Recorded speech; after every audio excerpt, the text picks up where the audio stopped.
আসসালামু আলাইকুম। সুপ্রিয় শিক্ষার্থীরা, কেমন আছো তোমরা সবাই? আশা করছি অনেক অনেক ভালো আছো। আমিও আলহামদুলিল্লাহ ভালো আছি।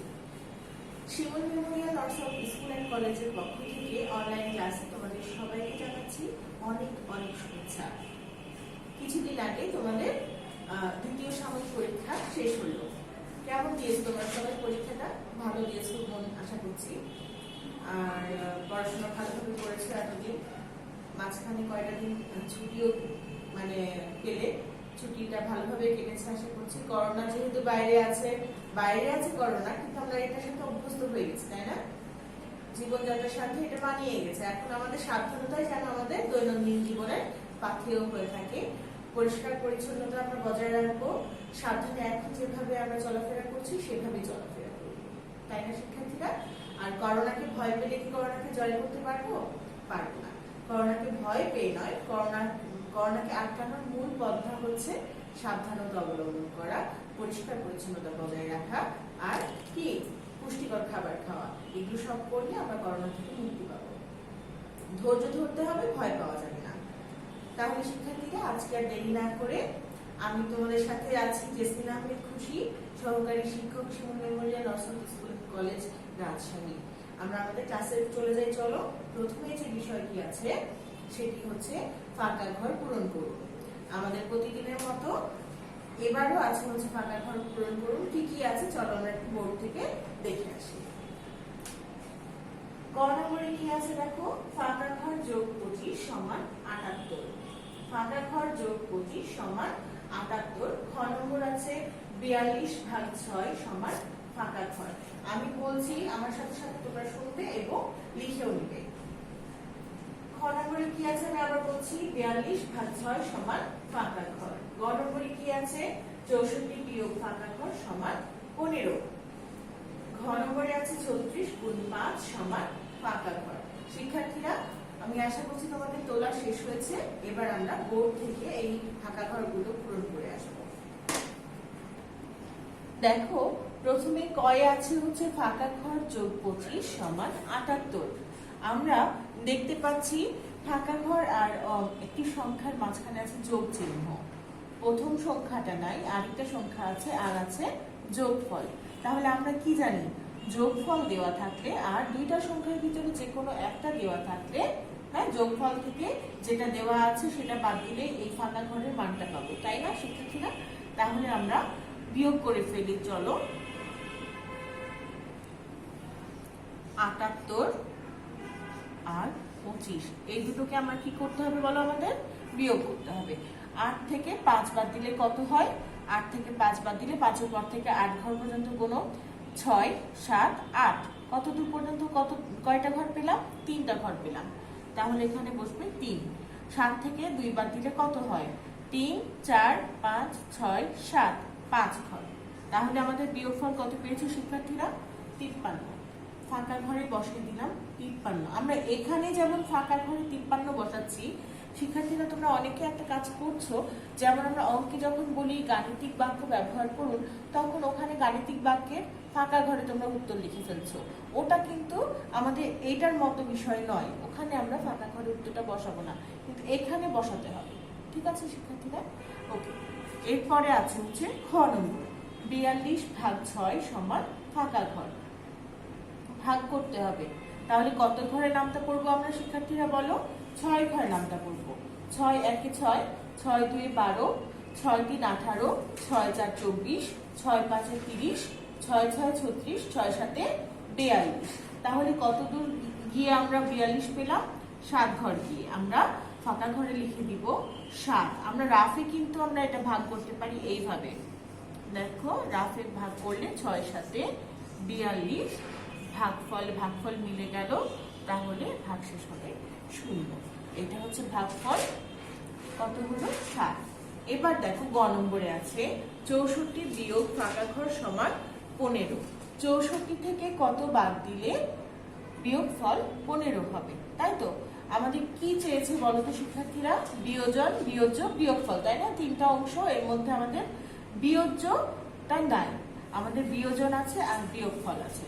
তাহলে বিয়োজ্য নির্ণয় সূত্র হচ্ছে বিয়োজন বিয়োগ বিয়োগফল সমান বিয়োগযোগ। তাহলে চলো আমরা বিয়োজন থেকে বিয়োগফল বিয়োগ করে দিই। 64 থেকে বিয়োগ করতে হবে 15।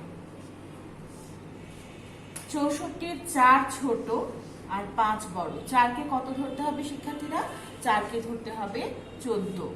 4কে 14 ধরলে 14 থেকে 5 বাদ দিলে হয় 6, 7, 8, 9, 10, 11, 12, 13, 14। কত পেয়েছো? 9 ঘর পেয়েছো। তাহলে এখানে বসাবো 9। এই যে 14 ধরলাম, 4 আছে 1 থাকে, ওই 1টা কাকে দিব ফেরত বলো তো? 1-এর কাছে ফেরত দিব। 1-এর কাছে ফেরত দিলে 1 আর 1-এ 2 হয়। 6 থেকে 2 বাদ দিলে হয় 4। তাহলে আমাদের বিয়োগফল কত পেয়েছি? 49। বিয়োগফল 49। ঠিক আছে। ঘ নম্বরে বলেছে দেখো শিক্ষার্থীরা 36-এর সাথে 5 গুণ করে গুণফল কত হবে, তাই না? 36-এর সাথে 5 গুণ করে গুণফল কত হবে? আমরা এখানে রাফে গুণটা করে আসি। 36-এর সাথে 5 গুণ করে দাও। 5 6 কত? 5 6 হয় 30। 30-এ কত বসবে? 0 বসবে। হাতে কত থাকবে? 3 থাকবে। 3 5 15 আর 3-এ কত হয়? 18। তাহলে উত্তর কত আসছে বলো তো? উত্তর আসছে হচ্ছে 180। 180 কোথায় বসাবো? ফাঁকা ঘরে বসাবো 180। আশা করছি তোমাদের ফাঁকা ঘরটা আমার সাথে সাথে পূরণ করা হয়ে গেছে। চলো এবার আমরা 2 নম্বরে চলে যাই। এবার আমাদের 2 নম্বরে কি আছে শিক্ষার্থীরা? 2 নম্বরে আছে হচ্ছে সংক্ষেপে উত্তর দিন। সংক্ষেপে উত্তর দিনে কয়ে আছে হচ্ছে 1 টাকায় কত পয়সা। 1 টাকায় কত পয়সা? কয়ে আছে দেখো 1 টাকায় কত পয়সা। উত্তর হচ্ছে 100 পয়সা। খ নম্বরে কি আছে দেখো, কতটি 10 পয়সার মুদ্রায় 1 টাকা হয়।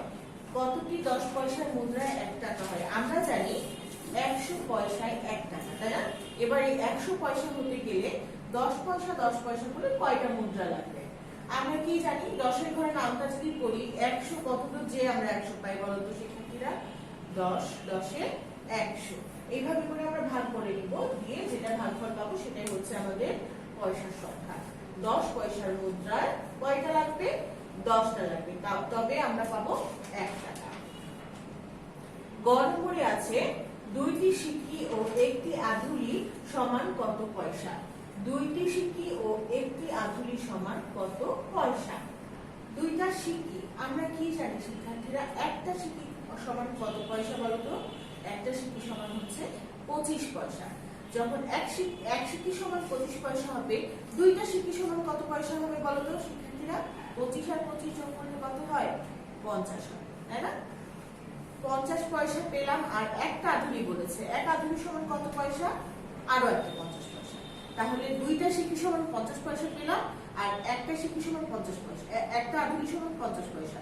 তাহলে এই 50 আর ওই 50 অ্যাড করে দাও। 50 আর 50 যোগ করে দিলে কত হয়? 100 পয়সা হয়। তাহলে 2টি সিক্কি ও 1টি আধুলি সমান কত পয়সা? 100 পয়সা। ঠিক আছে শিক্ষার্থীরা? এবার দেখো বাংলাদেশের প্রচলিত ধাতব মুদ্রা কয়টি?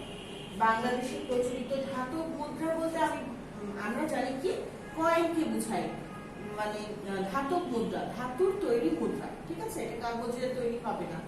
ধাতুর তৈরি মুদ্রা, ধাতব মুদ্রা, এটা কয়টা আছে? 8টা। বাংলাদেশের প্রচলিত ধাতব মুদ্রাগুলো কয়টি? 8টি। ঠিক আছে? সময় পরিমাপের মূল একক কি? সময় পরিমাপের মূল একক হচ্ছে সেকেন্ড। আমরা সেকেন্ড সেকেন্ড করেই আসি হচ্ছে মিনিটে। মিনিটে কত? 60 মিনিট একসঙ্গে হলে হয় ঘন্টা। হ্যাঁ, তার মানে আমাদের মূল এককটা আসে হচ্ছে সেকেন্ড। আমরা এখানে কয়টা প্রশ্ন করলাম? 5টা প্রশ্ন করলাম। এবার চলো আমরা 3 নম্বরে চলে যাই। 3 নম্বরে কি আছে? 3 নম্বরে আছে হচ্ছে নিচের সংখ্যাগুলো ক্রমবাচক পদ্ধতিতে লিখুন।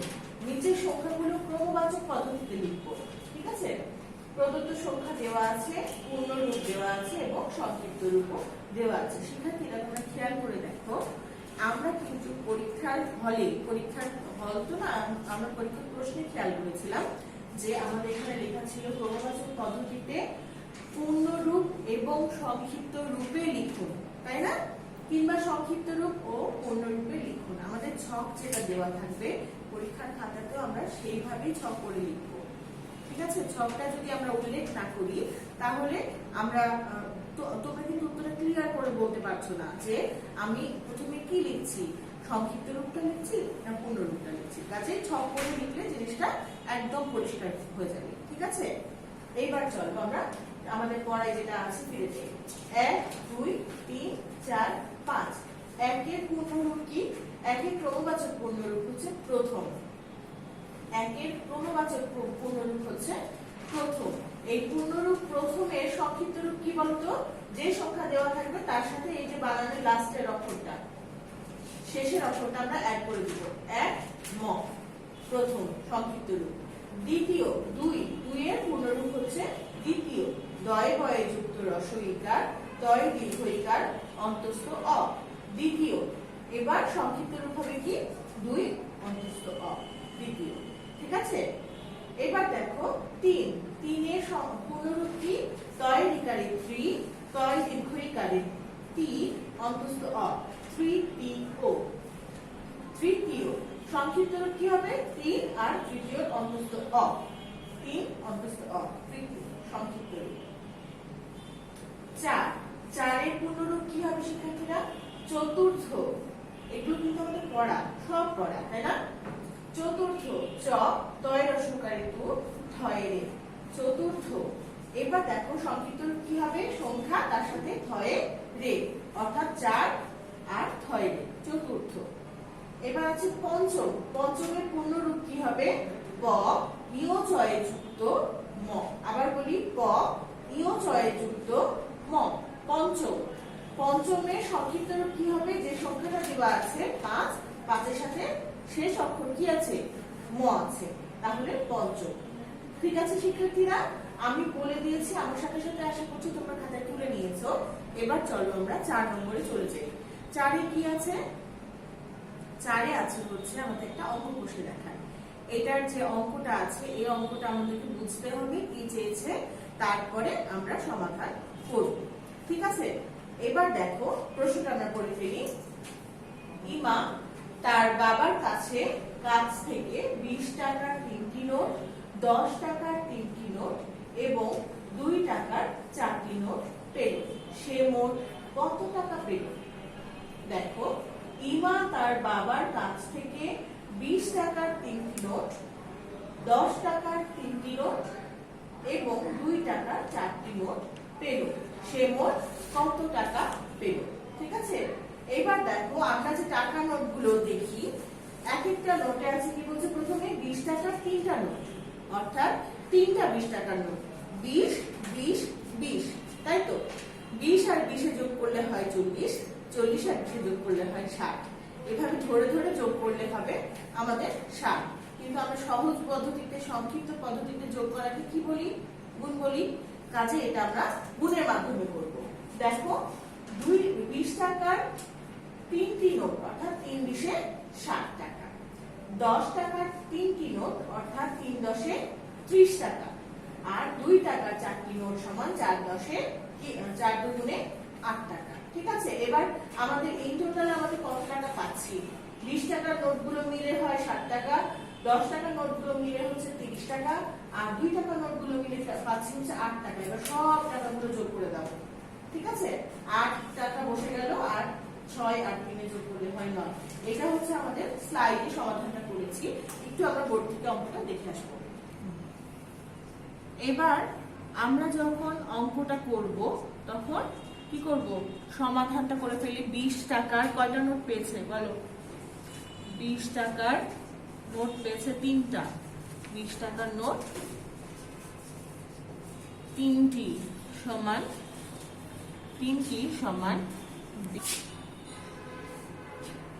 20 গুণ 3 সমান কত? 3 20 60 টাকা। 3 20 60। এরপরে আছে 10 টাকার নোট। কয়টা আছে বলো? 10 টাকার নোট আছে 3টি। 3টা 10 টাকার নোট মানে কত টাকা আছে ওর কাছে? 10 গুণ 3 সমান 30 টাকা, তাই না? সংখ্যার নিচে সংখ্যা বসাতে হবে, 30 টাকা। ঠিক আছে, এবার আছে হচ্ছে 2 টাকার নোট। 2 টাকার নোট কয়টা আছে শিক্ষার্থীরা বলো তো? 2 টাকার নোট আছে হচ্ছে 4টা, 4টি 2 টাকার নোট আছে 4টি, 2 গুণ 4 সমান 4 দুগুণে কত 8, 8 টাকা। এবার যে মানে আমরা টাকায় রূপান্তর করে ফেললাম, এবার তার কাছে মোট কত টাকা আছে সেটা বের করতে গেলে আমাদেরকে কি করতে হবে, যোগ করতে হবে। অতএব সে মোট পেল সমান কত 8 আর 0 আর 0 যোগ করলে হয় 8, 3 আর 6, 3 আর 6 যোগ করলে হয় 9। সে মোট টাকা পেল হচ্ছে 98 টাকা, 98 টাকা। আশা করছি শিক্ষার্থীরা আমি করলাম, আমার সাথে সাথে তোমরা তুলে ফেলেছো অঙ্কটা। এবার চলো আমরা পরবর্তী নম্বরে চলে যাই। এবারে আমাদের 5 নম্বরে কি আছে শিক্ষার্থীরা দেখো, 5 নম্বরে আছে হচ্ছে চিত্র সহ সংজ্ঞাধীন বেলুন, মানে জ্যামিতির অংশ, তাই তো। চিত্র সহ সংজ্ঞাধীন বেলুন নতুন একটা বিষয়, আমরা একটু সংজ্ঞাটা মুখে মুখে করবো। আমি 3 বার তোমাদেরকে বলবো, তোমরা আমার সাথে 3 বার করবে। হ্যাঁ, প্রথমে আছে দেখো, কোন আয়তের যে কোনো একটি বাহুকে স্থির রেখে আয়তটিকে ওই বাহুর চারিদিকে ঘুরালে যে ঘনবস্তু সৃষ্টি হয় তাকে বেলন বলে। আবার বলি, কোন আয়তের যে কোনো একটি বাহুকে স্থির রেখে আয়তটিকে ওই বাহুর চারিদিকে ঘুরালে যে ঘনবস্তু সৃষ্টি হয় তাকে বেলন বলে। আবার বলছি, কোন আয়তের যে কোনো একটি বাহুকে স্থির রেখে আয়তটিকে ওই বাহুর চারিদিকে ঘুরালে যে ঘনবস্তু সৃষ্টি হয় তাকে বেলন বলে। আমরা একটা চিত্র এঁকেছি, এখানে চিত্র আঁকার চেষ্টা করেছি। দেখো বেলন, এই বেলনটা দেখে আমাদের কি কি জিনিসের কথা মনে পড়ছে বলো? যারা আম্মুর সাথে রান্নাঘরে গেছো, তখন আম্মু রুটি যখন বানায় সেই রুটি বেলা বেলনের ছবি তোমার মনে আসার কথা। আবার যারা ঘুড়ি উড়াও, ঘুড়ি ওড়ানো নাটাই, সে নাটাই কিন্তু এমনটাই হয় দেখতে, তাই না? এটা এখন আঁকতে হয় কেমন করে সেটা আমরা দেখব। চলো শিক্ষার্থীরা আমরা বোর্ডে চলে যাই। শিক্ষার্থীরা আমরা কি জানি, বেলনের উপরের সাইডটা আর নিচের সাইডটা অবশ্যই সমান্তরাল হয়, তাই না? নাটাই কিংবা মানে রুটির যে বেলনটা, ওটা কিন্তু উপর আর নিচটা সমান্তরাল হতে হয়, মানে উপরের দিকটা যেরকম যাবে নিচের দিকটাও সেরকম হতে হবে। তাহলে আমরা আমাদের আঁকার সুবিধাটা কি করব, আমি তো এখানে একটা ত্রিকোণ স্কেল নিয়েছি, তাই না? তোমাদের খাতায় যখন তোমরা স্কেলটা এভাবে বসাবা তখন কিন্তু এটা তোমাদের খাতা অনুযায়ী যথেষ্ট চওড়া হবে। তাহলে আমরা কি করব, আঁকতে সুবিধার জন্য দেখো তোমাদের সুবিধার্থে এইভাবে দিব আর এইভাবে দিব। দেখো স্কেলের উপরে আর নিচে আমি দাগ দিলাম, দাগ দেওয়াতে আমাদের এরকম একটা প্যাটার্ন আসলো, তাই না? এবার কি করব, এক সাইড থেকে একটু অর্ধবৃত্ত করে আমরা জিনিসটা, চাঁদা দিয়েও করা যায়, অনেকে চাঁদা ব্যবহার করতে পারো। চাঁদা দিয়ে কি করব, এইভাবে করে আমরা জিনিসটাকে ঘিরে দিব, ঠিক আছে? এবার কি করব, স্কেল দিয়ে ঠিক মিডল বরাবর একটা না দুটো, দুই সাইড দিয়ে দুটো দাগ দিব, এই একটা হয়েছে, দেখো তো হয়েছে। এবার আমরা এখানে আমি চিত্রে ক খ ব্যবহার করেছি, তোমরা চাইলে এখানে এ বিও ব্যবহার করতে পারো। তাহলে চিত্রের নিচে আমরা কি লিখে দিব শিক্ষার্থীরা বলো? চিত্রে ক খ একটি বেলন, ক খ একটি বেলন, ঠিক আছে? আমরা এখানে ক খ ব্যবহার করেছি, তোমরা এখানে এ বিও ব্যবহার করতে পারো, আমি এর আগে একবার কিন্তু বললাম, ঠিক আছে? আর খেয়াল করবে এই তয় রফালা, তোমরা কেউ অনেককেই খেয়াল করে দেখছি আমি এইভাবে লিখেছো, তাহলে চি এ হলো কিন্তু চিত্রে হলো না। তাহলে চিত্রে করতে গেলে আমাদের কি করতে হবে, উপরে কিন্তু অবশ্যই মাত্রাটা নিতে হবে। আমি আশা করছি তোমাদের এখানে মানে চিত্রটা করা কমপ্লিট হয়েছে। চলো আমরা স্লাইডে ফিরে চলে যাই। শিক্ষার্থীরা দেখো আমাদের ছবিটা এরকম ভাবে আছে, চিত্রে ক খ একটি বেলন। এবার আমাদের নেক্সট দিন কি আছে শিক্ষার্থীরা? দেখো নেক্সট দিন আছে হচ্ছে ফিডব্যাক 1। আমাদের আজকে আমরা যে ক্লাসটা করলাম সেই ক্লাসের উপর ভিত্তি করে আমার আগামী দিন হবে হচ্ছে ফিডব্যাক। পড়াটা ভালো করে বাসায় বসে চর্চা করতে হবে, অঙ্কগুলো বারবার করে করতে হবে, নাহলে ফিডব্যাকের লেখাটা কিন্তু ক্লিয়ার ভাবে লিখতে পারবে না। ঠিক আছে, আশা করছি আমাদের ক্লাসটা তোমার ভালো লেগেছে। পড়াটা ভালোভাবে যদি বুঝতে পারো তাহলে আমাদের ক্লাস নেওয়া সার্থক হবে। আগামী দিনের ক্লাসের জন্য আমন্ত্রণ জানিয়ে আজকের ক্লাস এখানেই শেষ করছি। সবাইকে অনেক অনেক শুভেচ্ছা। আসসালামু আলাইকুম।